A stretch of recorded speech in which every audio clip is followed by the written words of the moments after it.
Hello everyone, welcome to Tibble Strikes Back, or Honey, I Shrunk the Witchlings. School's going well for Liz. More time with her friends, more branching out, and unfortunately, we don't really get to see much of it. Apparently there's an infestation of pixies at Hexside, so school's been canceled. Much of the actual school stuff, and color me disappointed. It's the thing I was most excited for, actually seeing the classes. But I get the feeling that that's something that the show is not really going to focus on, and I'm going to have to temper my expectations. Well, consider them tempered. Instead of a day at school, we get a day out. The whole cast, minus Amity, all head off for a day at the carnival. As expected with Liz attending school, it's creating a bit of friction at the Owl House.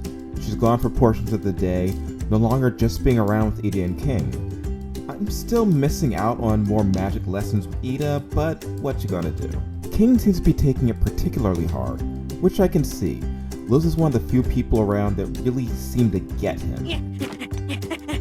You really think she's coming back this time? And his friendship with Liz is far different from his friendship with Ida.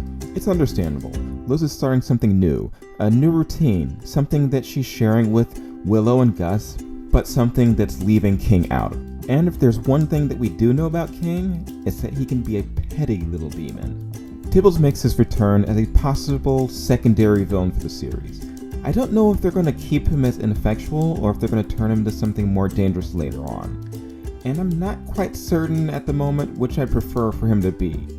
But for now, his obvious villainy is quite enjoyable. He's using King's jealousy and his gullibility to take revenge on our plucky young heroes. Ida's taken out of the picture in a rather unceremonious way this time, literally tripping into it. I get that this show has to have an A and B plot, but no, I really don't get why they have to do that. For once, I'd love to just have everyone together for the whole episode. Though Ida in her carny outfit is pretty nice to see, as are the fun police. This is kind of a Willow and Gus heavy episode, though not exactly with their actions, more what they represent. And I do love seeing the growing relationships, seeing everyone forced to work together, to grow together, because of the idiotic machinations of Tibbles, who's too cute and incompetent to be anything bad.